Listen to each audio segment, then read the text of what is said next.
Começa agora o podcast de fato. Uma visão popular do Rio Grande do Sul, do Brasil e do mundo.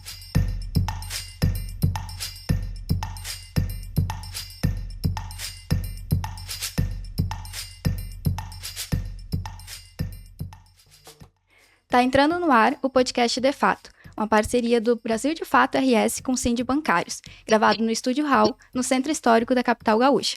Meu nome é Clara Guiar e quem vai tocar o programa hoje comigo é Ayrton Centeno. Bem-vindo, Centeno. Salve, Clara.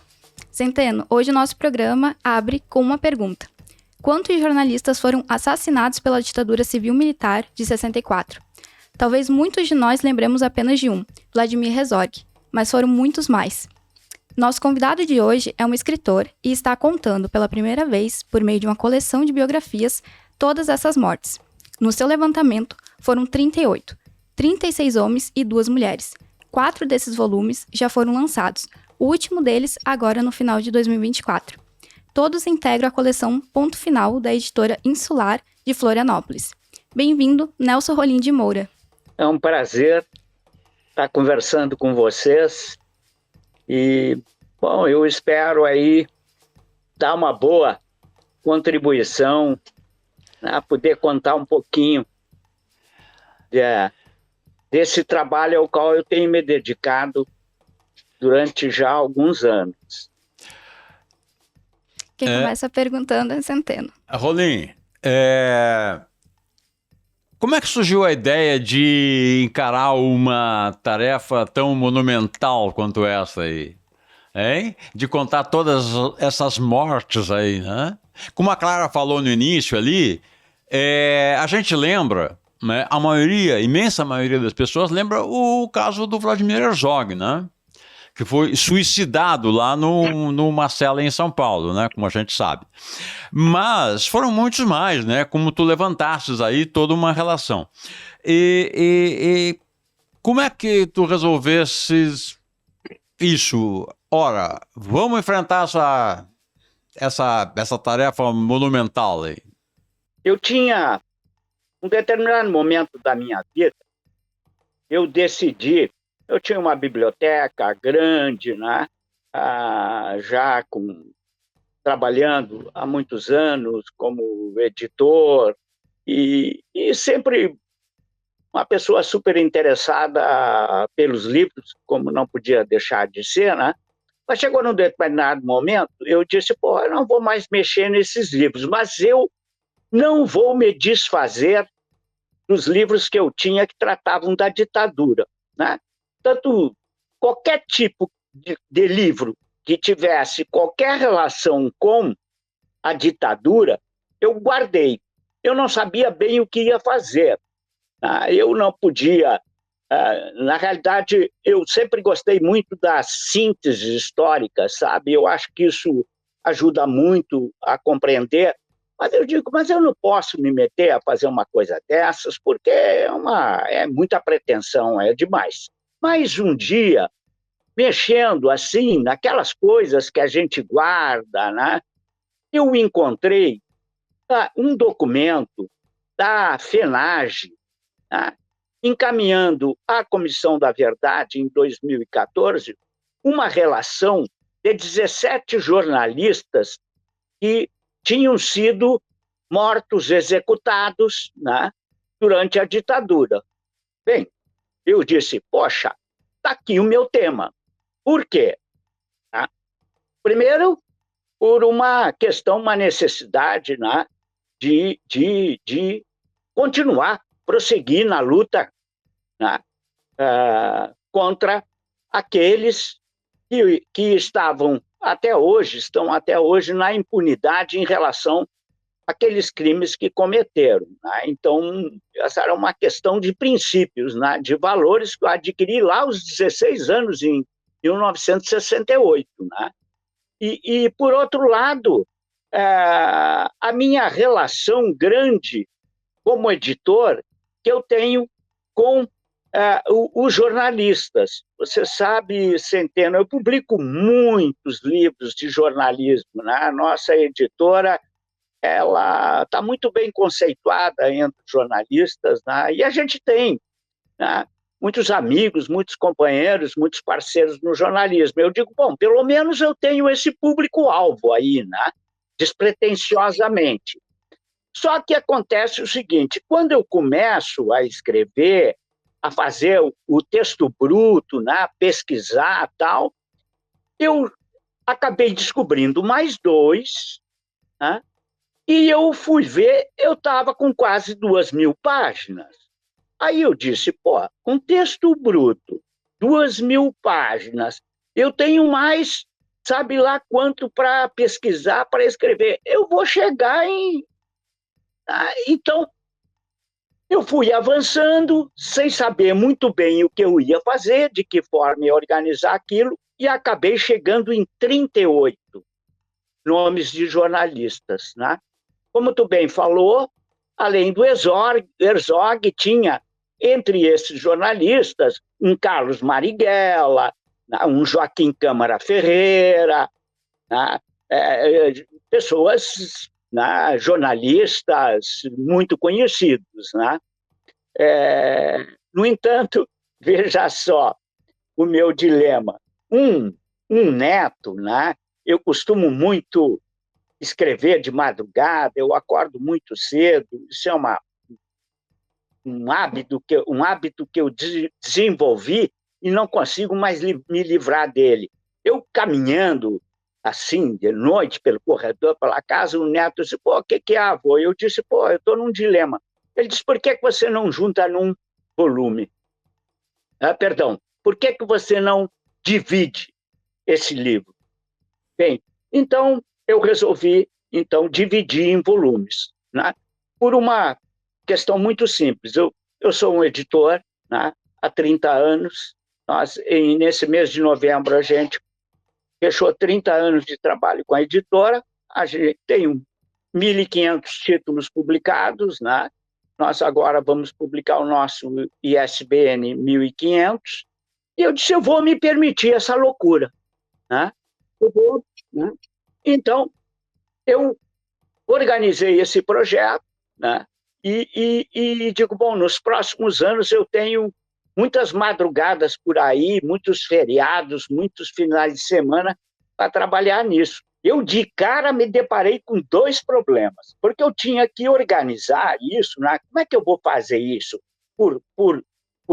Pelo momento em que o jornalista é executado, mas muitos havia dúvidas quanto ao dia, enfim.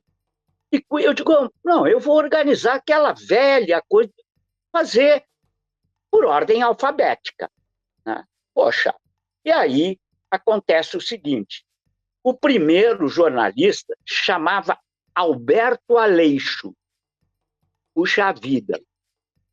Quem foi o Alberto Aleixo? Tinha sido já uma encrenca, um enrosco para eu descobrir alguma coisa a respeito desse cara.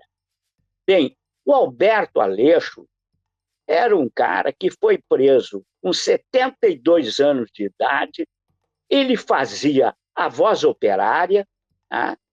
E ele era o cara, só para dar uma situada, era um cara que escrevia, que fazia os clichês, montava o jornal, imprimia o jornal, distribuía o Voz Operária, e ele fez isso durante 10 anos, naquela gráfica de Campos, a gráfica que depois, lá nos anos, a partir de 74, quando os militares começam a perseguir o Partido Comunista Brasileiro, foi descoberta lá em Campos, né?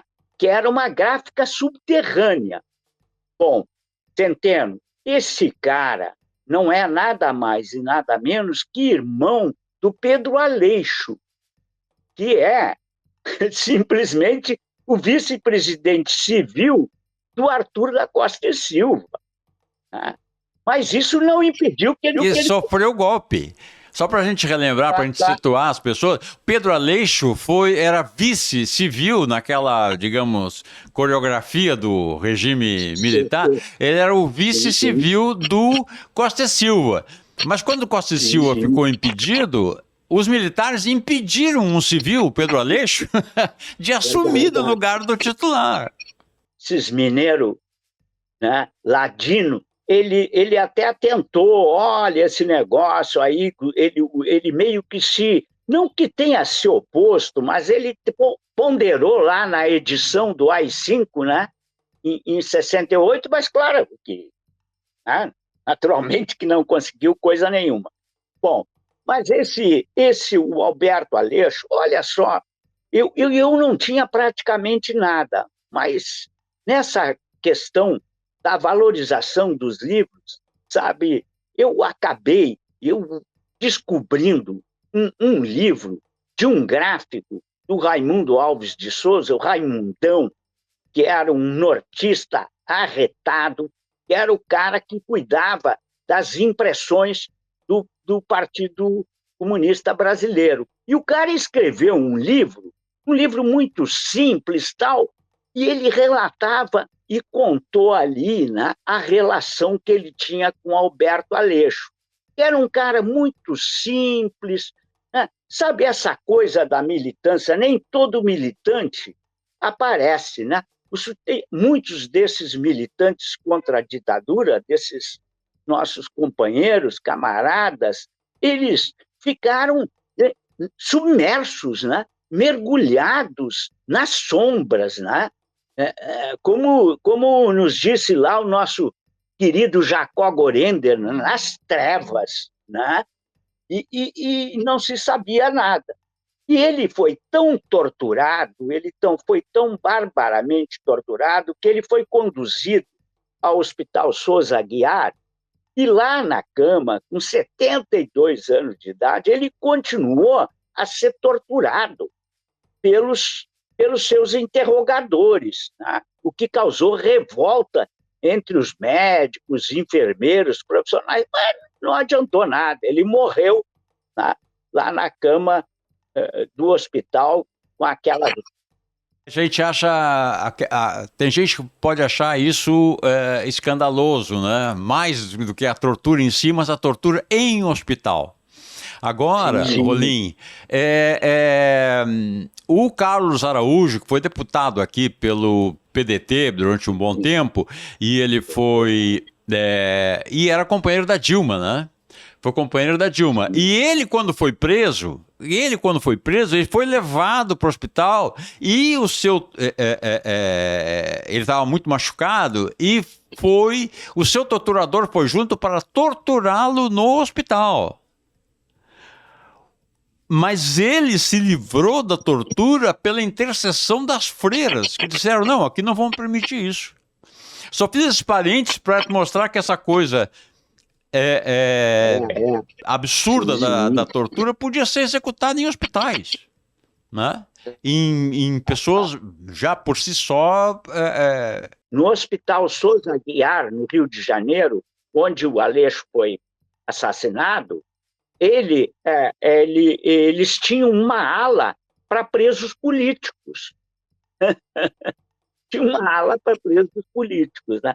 Mas só... Avançando, olha só, né, a respeito da proposta inicial aí que tu tinha feito de conversa. Quando eu cheguei no segundo cara, que para mim ele era um problema, mas ele acabou ficando no segundo, se chamava Alexandre Baumgarten.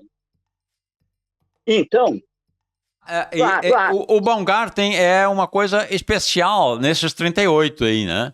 Porque o Alexandre Baumgarten, tu vai contar brevemente a tua história, porque vão ter que te explorar mais detalhe a detalhe. Se tu ficar contando um livro de cada um, nós não vamos ter tempo. Mas assim, o Alexandre tem um Fon, não podemos esquecer do Fon Baumgarten, não é? O Alexandre von Baumgarten, dos seus 38... né, Clara? Dos seus 38 biografados, é o único biografado que era de direita. Não é? Os outros não eram. Mas o Baumgarten vai nos contar a história dele brevemente aí, então. Não, então, mas veja só, né? Porque claro, eu imaginei assim, né? Porque eu não estava ligado nisso. Isso foi a partir da decisão de colocar em ordem alfabética. Eu não estava sabendo bem se eu ia usar o Baumgarten ou não, porque eu podia fazer um livro com o assassinato dos jornalistas de esquerda, por exemplo, né?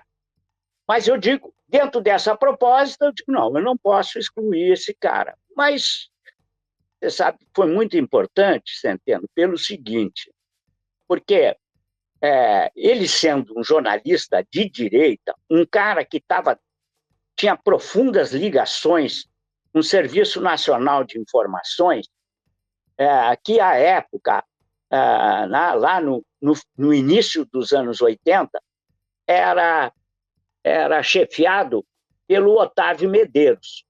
Essa figura, o general Otávio Medeiros, essa figura repulsiva, né, que tinha já causado um grande estrago lá em Minas Gerais, perseguindo não só os estudantes, os padres, né? Mas era uma figura meio obscura, né? Mas ele, como ele chegou à chefia do SNI, ele tinha pretensões de chegar à presidência da República. Ele disse, afinal de contas, o Médici, Emílio Carrastazzu Médici, foi chefe do SNI e foi presidente da República. O João Batista Figueiredo foi ministro-chefe do SNI, né? Então, e foi presidente da República. Por que eu não posso ser agora? É a minha vez. E ele tinha, né, Centeno, ao lado dele, aquela figura, que eu não vou nem qualificar, que é o Newton Cruz. Ao tratar desse cara, que eu também não tinha, porque a princípio eu não ia, porque eu disse, eu não vou dar palanque, né, para esses caras, né? Mas quando eu comecei a mexer com aquilo, eu descobri, quando eu comecei a avançar, eu descobri um arquivo maravilhoso, que, aliás, eu recomendo a todos, da Ana Lagoa, da Universidade de São Carlos, onde existe uma coleção maravilhosa de artigos, reportagens, revistas, tudo sobre a ditadura. Realmente é um negócio maravilhoso, né? Um acervo preciosíssimo. Eu, para fazer o Baumgarten, Centeno, eu pesquisei cerca de 1000 reportagens, né? Foi um trabalho assim exaustivo. E, principalmente, porque ali começa a se denunciar a ditadura, né? A ditadura começa a afrouxar, né? O jornalismo investigativo, né? Os nossos companheiros da imprensa começaram a se atrever um pouco mais e a peitar os milicos, né? Mas havia uma guerra. Pois não. Rolim, no caso do Baumgarten, é uma situação especial, além do fato de ser foi uma queima de arquivo, né? Ali foi uma queima de arquivo. Porque o Baumgarten foi assassinado numa pescaria, né? Ele saiu numa pescaria, ele, o barqueiro e a esposa dele. E os 3 foram mortos, porque os outros, obviamente, eram testemunhas do assassinato dele, né? Centeno, ele foi preso quando ele chegou ao cais, né?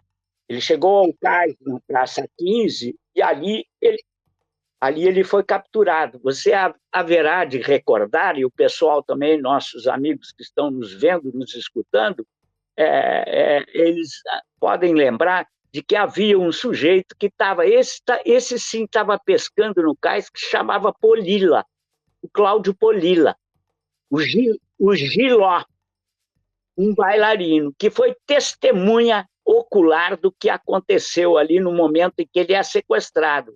Ele, inclusive, identifica o general Newton Cruz dentro de uma caminhonete.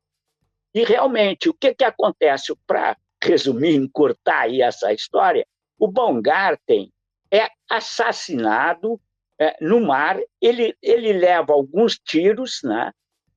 Ele é mergulhado, ele tem a barriga cortada para que não boiasse, né? Mas, na realidade, ele também ele foi carregado para a Polícia Federal no porto ali. Não se sabe muito bem, mas isso com certeza há testemunhas de terem visto o Baumgarten ali. Ele ficou mais de 2 semanas nas mãos desses torturadores. E por uma dessas, a mulher e o barqueiro jamais apareceu. O corpo da mulher apareceu em Teresópolis, né? Queimado. Né? Então, e ele, por uma dessas coisas inacreditáveis, o corpo dele foi dar numa praia. Ele boiou e deu numa praia. E foi encontrado numa praia, quando todo mundo estava dizendo que ele estava desaparecido. Né? Então, uma história fantástica. Isso me permitiu, Centeno, eu fiz uma verdadeira devassa no SNI. Uma devassa na forma como a ditadura tratava as notícias, porque foi muito complicado, porque havia a contra-informação, né? A notícia falsa, que era pregar o tempo inteiro, né, essa guerra. Então, ele acabou sendo muito importante. O livro, até o título é Nas Entranhas do Monstro, que foi cunhado pelo criador, o Golbery, né? Quando ele viu essa lambança toda aí, ele disse: criei um monstro, né? E de fato, né? Começasse no A, mas tu já estás no C, é isso? Tanto é que o último não, o mais recente é o Beto, ou também conhecido Carlos Alberto. Rapidamente, Centeno, ele é o cara que criou o jornal Amanhã, que o nosso Bernardo Kucinski, no seu livro Jornalistas e Revolucionários, considera o precursor do jornalismo alternativo, né? no país. Né? Então, ele é um cara genial. Ele trouxe para fazer o Amanhã o Raimundo Pereira, que dispensa comentários, né? Da trajetória do Raimundo Pereira. O Benetazzi é uma figura extraordinária, além do mais, um artista. Ele foi o fundador do Movimento de Libertação Popular, o MOLIPO, né? Só para localizar um pouco, né? Onde estava o Zé Dirceu, né? Zé Dirceu, lá em Cuba, né?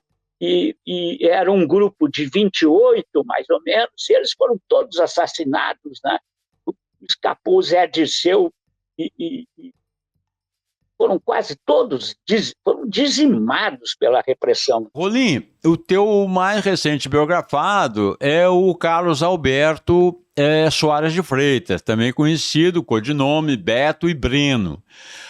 O Breno, ou o Beto, ele está até hoje desaparecido, né? É o mesmo caso do Rubens Paiva, né? Que nós estamos falando do Rubens Paiva recentemente, por causa do filme do Walter Salles, não é? E o Beto também está desaparecido, né? Mas o que pouca gente sabe é que o Beto, ele foi quem introduziu a Dilma, digamos assim, na militância estudantil, que ela era muito jovem, tinha uns 15 anos, mais ou menos, e o Beto trouxe ela para a militância, que depois foi para Polop, depois para Colina e depois para o Val Palmares, né? Sim, é exatamente essa a trajetória. Aí uma coisa muito curiosa, né, Centeno, porque quando a Dilma foi escolhida a candidata do PT a concorrer à presidência da República, ela disse uma frase assim, que ficou todo mundo muito cabreiro, né? Eu gostaria que o Beto me visse aqui, né? Era de tal ordem a relação deles, né? De que a estima, né, que eles tinham mutuamente, que ela fez essa referência, né, ao Beto. E o Beto, né, era companheiro do Carlos Araújo, aí, que a gente fez, né, que eles juntos O Beto, Eles juntos... o Beto era um mentor, né? Um pouco mais velho, é um mentor, digamos assim, um mentor político, cultural da Dilma, né? Exatamente, não só da Dilma, toda uma geração ali mineira, né? Você sabe que Minas, poxa, Minas é um lugar muito especial. Os mineiros, né, foram os primeiros a lutar, a reagir contra a ditadura, não só no movimento estudantil, como a gente tem que recordar as greves de Contagem, né, e Belo Horizonte, de 68. Tudo começou lá, antes de Osasco, né? Verdade. E ali, né, eles foram muito aguerridos, o Beto muito respeitado. Você sabe que ele fez a luta armada, né? Mas ele, né, como a grande parte das organizações políticas e até mesmo os partidos, né, de esquerda, comunistas do país, queria a luta no campo, né? Ele procurou muito, né, os lugares para desenvolver a guerrilha rural, né? A Lene, o próprio Marighella, né, queria fazer a luta no campo, né? O PCdoB fez, né, lá no Araguaia, né? E é até curioso, né? Porque o Beto não gostava de andar armado, sabe? Ele naturalmente, que os grupos fizeram, né? Tanto o Colina quanto a VAR Palmares, né, fizeram ações espetaculares, né? É de se lembrar, o Colina assaltou 2 bancos ao mesmo tempo numa avenida movimentadíssima, né, de Belo Horizonte, né? Foi um feito incrível. E a VAR Palmares, que tinha grande parte dessa militância do Colina, Centeno, né, fez aquele assalto não, carregou o cofre do Adhemar de Barros, né, com milhões de dólares. E né, não podiam abrir o cofre depois. Não podiam abrir o cofre depois. E, sim, foi uma dificuldade, porque tiveram que usar maçarico. Aliás, foi um gaúcho, Isso. um metalúrgico gaúcho, levado pelo Carlos. Isso, da metalúrgica Valig. Da metalúrgica Valig. Foi importado para... E depois tiveram que abrir com maçarico e molhar. Depois tiveram que botar jogando água para não queimar a cédula. E depois tiveram que pendurar todas as cédulas. Exato. Esse foi o assalto mais espetacular. Mais espetacular com $1 milhão ou algo assim, entende? Não, virou quase 4 milhões de dólares, tá? Porque, por incrível que possa parecer, o Bradesco comprou, né, os dólares. Sim, né? Como disse, o Araújo, inclusive, tirou sarro disso aí, naturalmente, depois, né? Muitos anos depois, que dizia assim, o sistema financeiro dos bancos eram tão ágeis que eles chegaram no dinheiro antes do que a repressão. Porque isso foi a glória e foi o inferno. Porque a repressão, sabendo que eles tinham assaltado aquele cofre e que tinha milhões de dólares ali, eles queriam os dólares. Exatamente. Né? Então foi um horror, né? Foi um horror. Né? E eles conseguiram roubar bastante daquele dinheiro, pegar roubado do dinheiro expropriado, né? Mas o Centeno, e aí, né? Então você veja essa saga, né? Então eu estou no quarto, agora eu estou escrevendo sobre o Marighella. Olha só, né? Que atrevimento, né? Depois do Mário Magalhães fazer aquela obra-prima, né? Eu não me canso de ler aquele livro, eu olho de trás para frente, de frente para trás, eu sei de cor aquele livro. até porque eu sou editor, e você também é escritor, escreve livros, Centeno, você sabe a forma como ele referenciou o livro. O livro não tem uma nota de rodapé. Ele criou um sistema, né, claro, estava falando ali de assuntos muito sérios, né? Fica fluido, né? Ele não estava fazendo uma ficção. Não é. Então, lá atrás, ele criou aquela forma, quando fala, Marighella, a mãe do Marighella era uma negra descendente de escravos. Pô, lá atrás ele diz, leia no livro tal, papapá. Poxa, é uma doideira, né? Então, mas eu estou escrevendo, Marighella era um mulato, né? Era o que se chama de mulato, era um mulato filho de um italiano e de uma chama uma preta alçá, né? Claro, é um cara, o Marighella, porque justamente, então, eu estou tentando fazer, estou fazendo isso, né? Pegando Marighella, brasileiro comunista. E jornalista. Onde é que ele entra como jornalista, o Marighella? Porque o Marighella, quando ele largou a faculdade de engenharia, ele estudava engenharia, né? Lá na Bahia. Ele foi levado pelo Partido Comunista Brasileiro para São Paulo para cuidar da imprensa do partido, né? Tal era a sagacidade, a vivacidade do Marighella, né? O Marighella é um grande jornalista. O Marighella tem muitos escritos, né? A obra dele, e é justamente porque as pessoas ficam estigmatizadas, né? Porque o Marighella, claro, que a luta dele lá com a ALN, né? Quando ele disse, ninguém mais bota a mão em mim, né?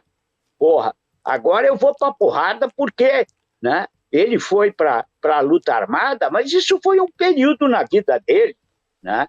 O Marighella é um militante que veio lá dos anos 30, né? Da década de 20, década de 30. Né? Contra o Estado Novo ainda, né?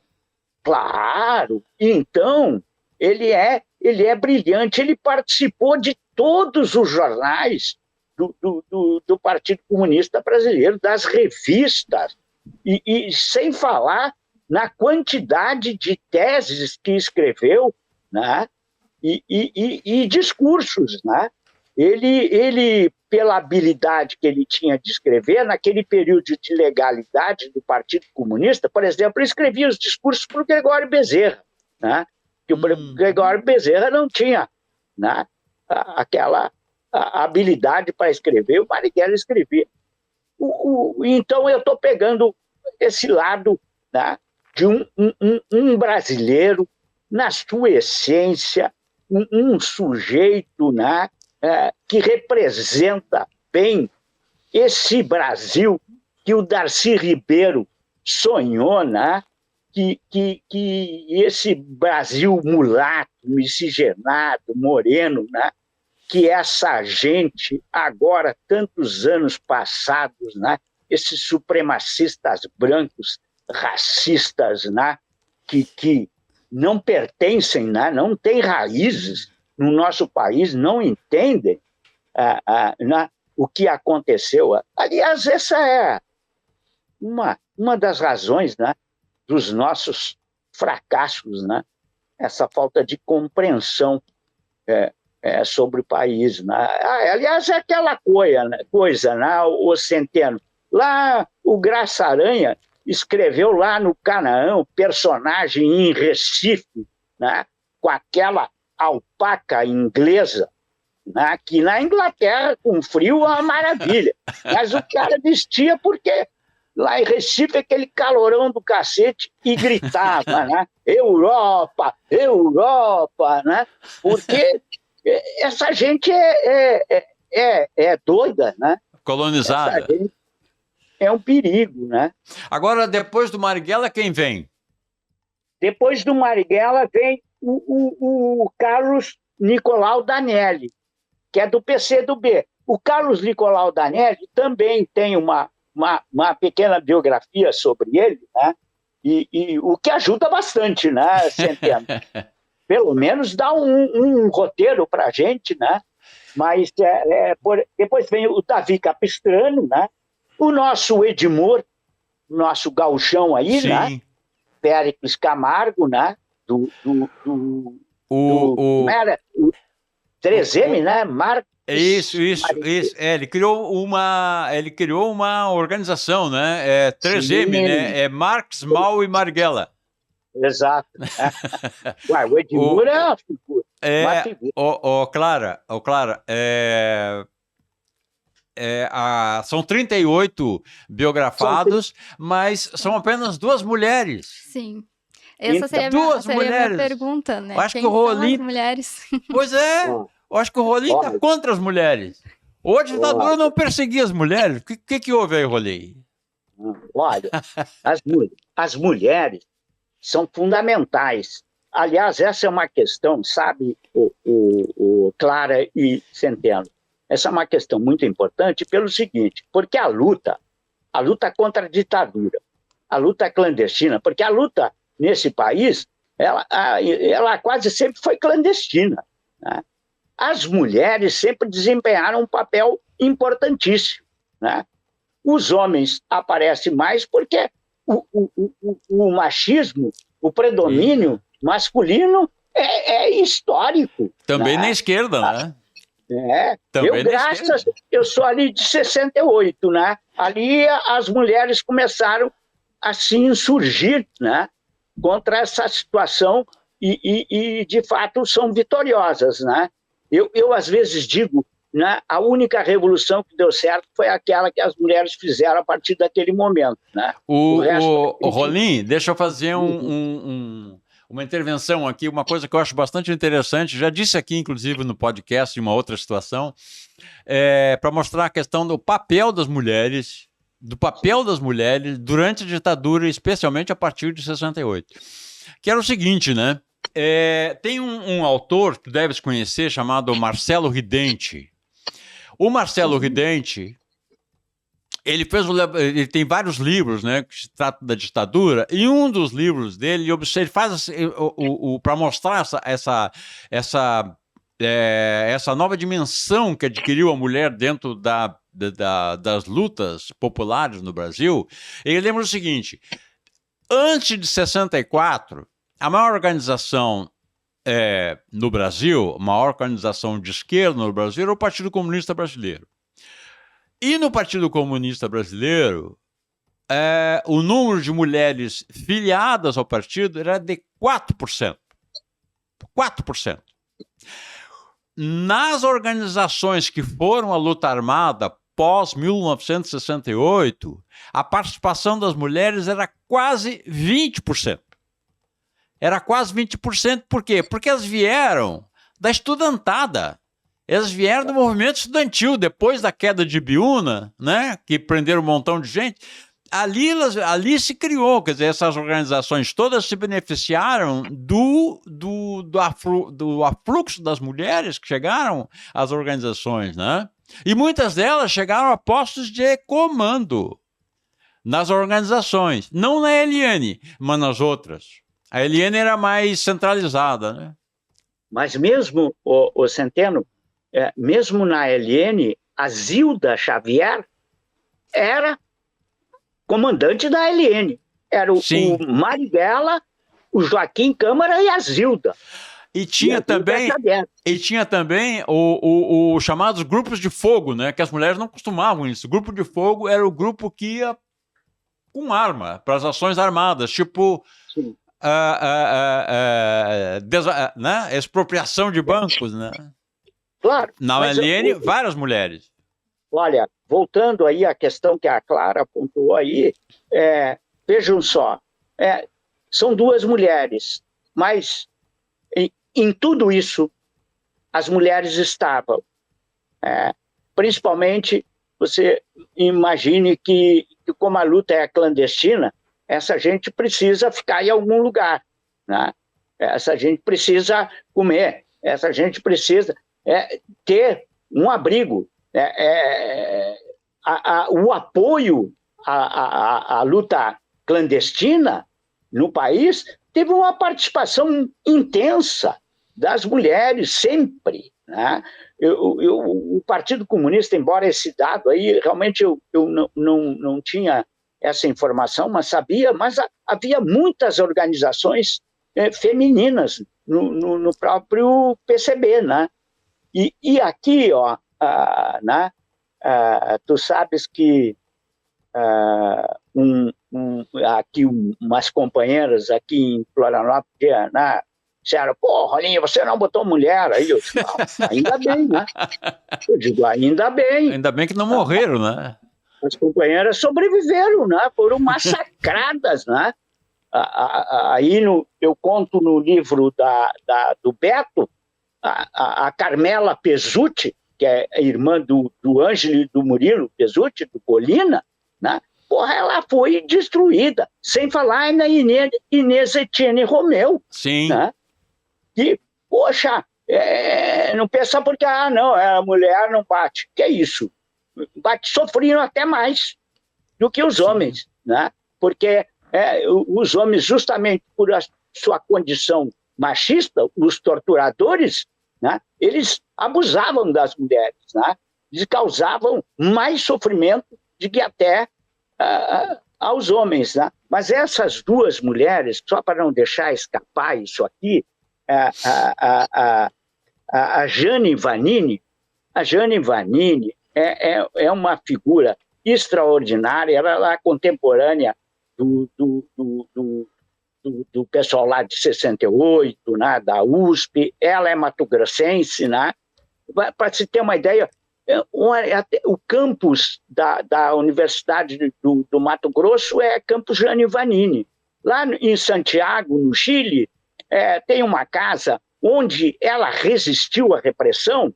Ela foi morta no Chile, ela não foi morta no Brasil, ela foi morta, assassinada no Chile, né, após o golpe, e ela resistiu dentro de uma casa ao ataque da repressão, que tinha mais de 300 militares cercando uma casa e achavam que lá dentro tinha, da casa que ela estava, tinha um grupo de gente atirando, ela estava só e resistiu. Essa casa hoje é um museu, é uma memória daquele tempo, ela está preservada lá, né?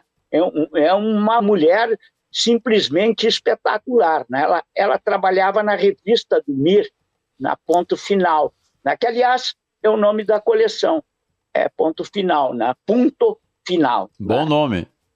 E a Ieda, que é a outra personagem, Ieda Santos Delgado, ela era lá da UNB, companheira do Onestino Guimarães, né? Essa figura fantástica, né, da nossa história. Foi presidente da UNE, né?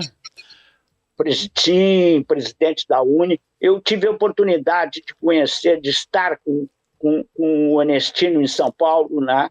Eu conheci. E a Ieda era justamente a situação em que muitas mulheres se colocavam. Ela era apoio. Ela estava cuidando de retirar as pessoas do país, né? Porque foi um período muito complicado, muito difícil, né? Que para muitos militantes só restava, aliás, eu diria para todos, né?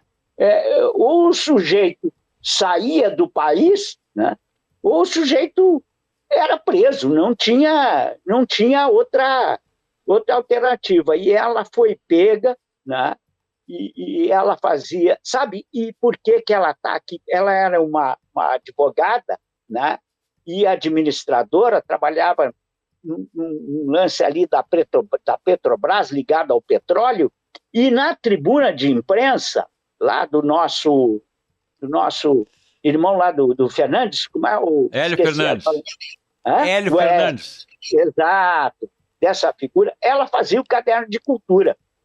Né? Tinha um caderno de cultura. né?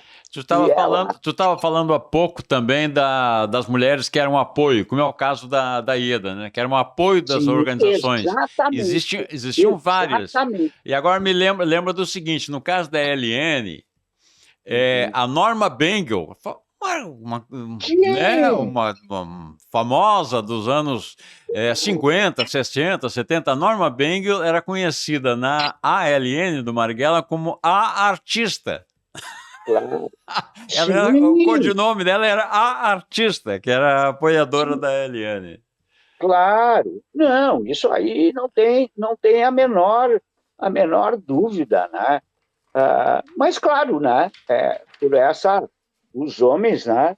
Foram assassinados porque, como tu diz, eles estavam, né? Mais expostos, vamos dizer assim, de certa forma, né? Mas é essa, é essa história que a gente quis trazer, quero trazer, né? É um projeto, sabe, Centeno, assim, né, que eu, às vezes, as pessoas me falaram, Rolim, você, né, já lá no começo, né, vamos lá, você vai lá na ABI. Eu disse, não, para aí, né, cara, eu não vou fazer isso, porque, pô, eu tenho um projeto de 38 livros, escrevi 4 livros, 5 livros, vou chegar na ABI para... Não, eu vou chegar na ABI quando eu estiver fazendo o último volume, aí eu vou lá, dizer, pessoal, eu fiz, eu O, fiz isso. Rolim, Clara e Rolim, o que a gente está pensando aqui, eu e a Clara, é o seguinte: como é que o Rolim vai escrever os 34 livros que faltam? Como é que está sendo o teu dia a dia para escrever os 4 livros? Não, os 34 livros que faltam. Tu tem 4, são 38. Como é que está sendo o dia? Tu tá acordando às 3 da manhã. Há muito tempo eu acordo às 3 da manhã, mas desde que eu comecei a escrever, isso, isso mesmo que eu não queira acordar, não tem jeito, eu acordo. Mas eu acordo e levanto, né? E levanto, eu tomo um café, não, um café preto, o melhor café do dia, né? E já começo a fazer. E aproveito o sábado, aproveito o domingo, né? Eu aproveito o feriado, porque eu venho diariamente na editora. Nesse momento eu estou na editora, né? Praticamente eu abro e fecho a editora todos os dias. Né? Sim, e tu está tocando esse barco das 34 restantes biografias, ao mesmo tempo tocando a editora, ou não? Claro, tocando a editora, estou sempre, nesse momento estou aqui, todos os dias aqui.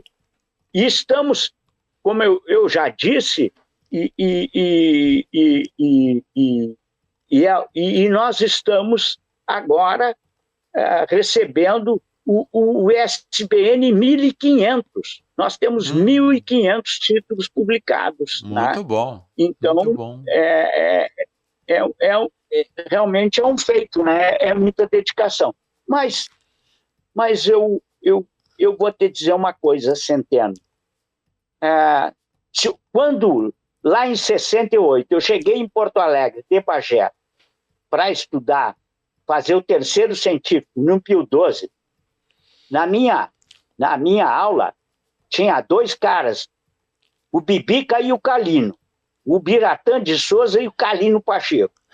E 68, ali Pio XII, ao lado do Palácio Piratini, da Assembleia, o pau comendo frouxo, né, cara? Eu olhei aquilo de pá.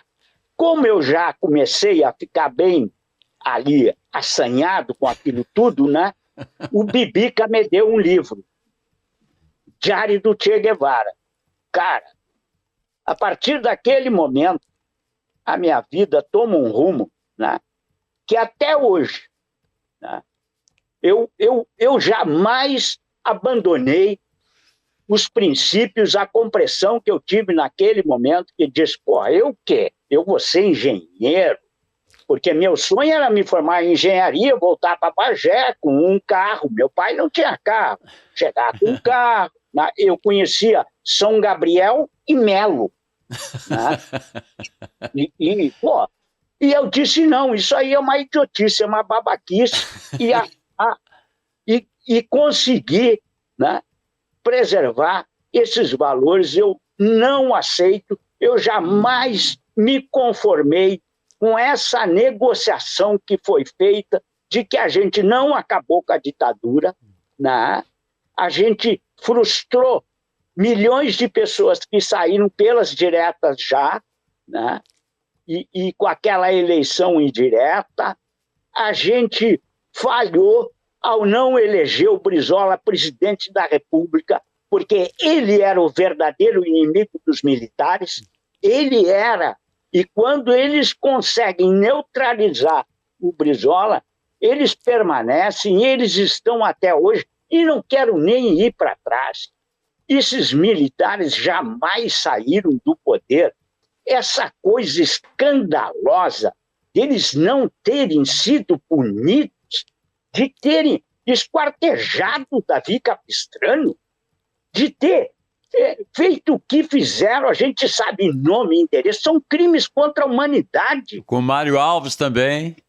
Com Mário Alves, é um negócio tão nojento, tão repulsivo, que eles estão hoje aí. Aí eu vejo 37 caras e o dar o golpe, claro.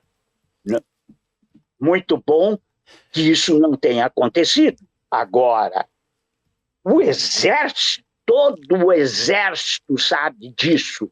Todo o exército, todas as forças armadas estão envolvidas nisso. Não há dúvida. Você mesmo, Centeno, você está aqui no livro do Beto, uma reportagem que você escreveu aí no Brasil de Fato. Sim. E os caras lá que iam matar o Jango. Isso, exatamente. Iam matar o Jango, a mesma coisa que fizeram agora, e foram descobertos. Né? Isso. Não mataram.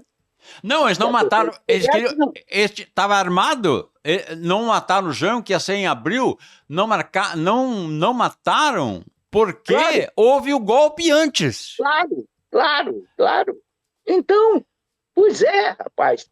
Então, essa situação, sabe, irresolvida, é o nosso karma, né? É o nosso karma. É o grande problema, né?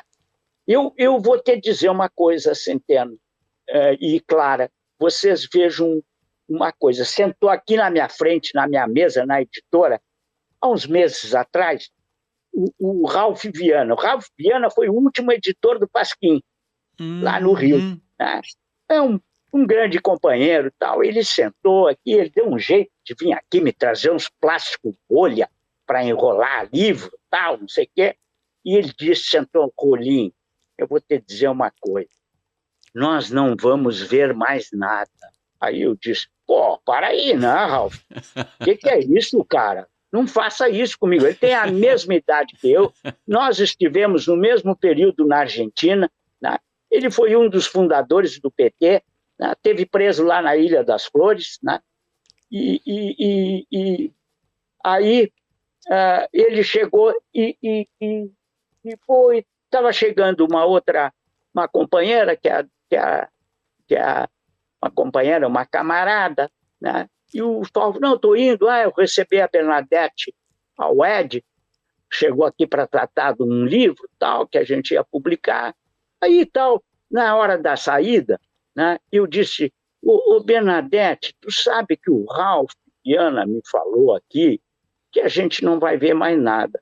Aí ela me disse assim, Rolim, eu fui 40 anos professora de sociologia na universidade, né? E meu companheiro está falando a mesma coisa.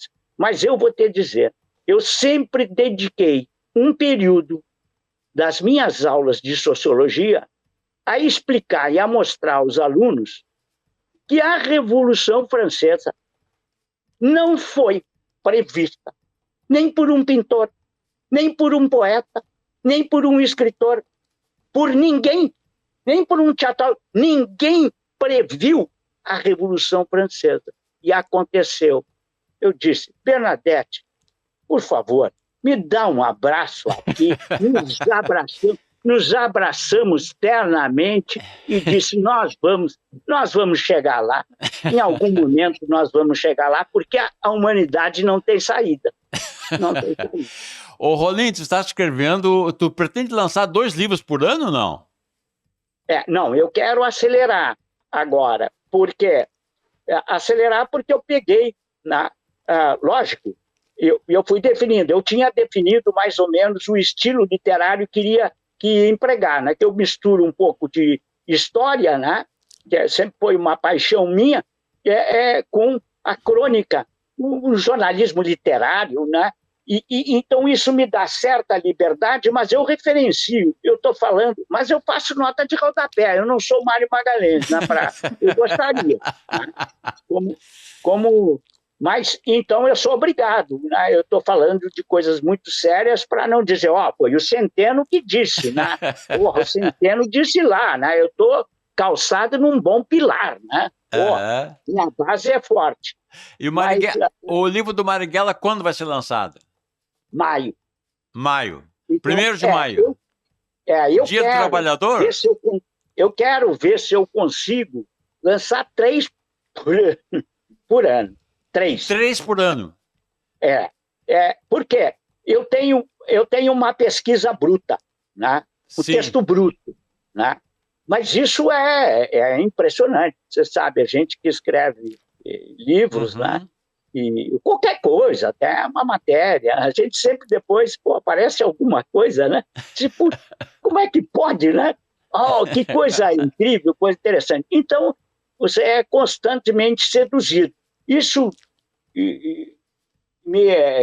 claro, eu não tenho como, né? Eu estou escrevendo sobre Marighella e descubro uma coisa sobre Davi Capistrano, eu vou lá para o Davi Capistrano. Eu estou escrevendo, vejo uma coisa do Pedro Pomar, eu escrevo sobre Pedro Pomar.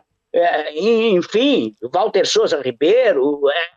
É uma doideira, né? Por isso que eu acordo de madrugada, porra. Por isso tem que tomar café forte.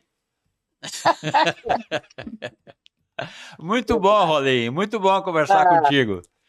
Muito bom. E bom saber que tu tá nessa empreitada aí, que é uma empreitada fantástica, né? Eu estou muito feliz, cara. Maravilha. Porque é o mínimo que a gente pode fazer, né? É o mínimo. Eu me sinto muito bem e eu espero não. Eu sou obrigado a viver o tempo necessário para fazer o 38º volume, que é o Vânio José de Matos, que é um catarinense, onde eu moro, né, e fiz minha vida. Muito bom. Muito obrigada pela participação, Rolim. Obrigada pelas perguntas, Centeno. Não esqueça de curtir e compartilhar o nosso podcast e deixe o teu comentário ou teu feedback aqui. Aproveite também para apoiar o nosso jornalismo a contar o que a mídia tradicional não conta. Acesse também o nosso Apoia-se, /Amigos do Brasil de Fato RS.